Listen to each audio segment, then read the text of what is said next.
অপেক্ষাকে আমি আজও ছাড়তে পারিনি। হ্যাঁ, অপেক্ষার কথাই বলছি।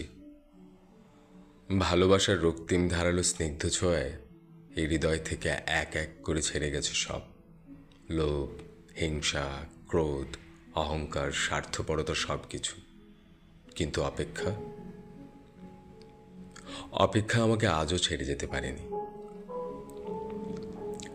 আমি ভালোবাসার জন্য সব কিছু ছেড়েছি, শুধু অপেক্ষা ছাড়া। অপেক্ষাকে আমি আজও হৃদয়ের গহীনতম অংশে অবরুদ্ধ করে বেঁচে আছি। অনেকেই বলে অপেক্ষা হচ্ছে শুদ্ধতম ভালোবাসার প্রকাশ। ভালোবাসতে সবাই পারে, কিন্তু সবাই প্রিয়তমার জন্য অপেক্ষা করতে পারে না। আসলে কি তাই? জানি না তো, হবে হয়তো। তবে অপেক্ষার কাছে আমি অনেক ঋণী।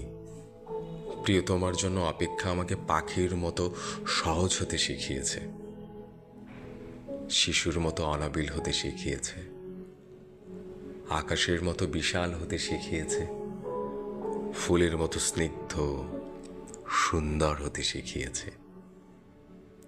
অপেক্ষা আমাকে সাগরের নীল জলরাশির মতো গভীর হতে শিখিয়েছে, প্রকৃতির মতো স্বচ্ছ হতে শিখিয়েছে, সোনালী সন্ধ্যার মায়াবী মৌনতার মতো নিবিড় হতে শিখিয়েছে। শেষ পর্যন্ত অপেক্ষা আমাকে কবিতার মায়াবী অনিন্দ্য ভুবনের কাছে নিয়ে গেছে। হৃদয়ের প্রতি মুহূর্তে অপেক্ষাকে পুষে রাখা কি যে কঠিন, অথচ আমি সেই কাজটি করে যাচ্ছি প্রতি মুহূর্তে নিদারুণ আনন্দের সাথে। অপেক্ষা, তুমি কত বেদনাদ্র সুন্দর।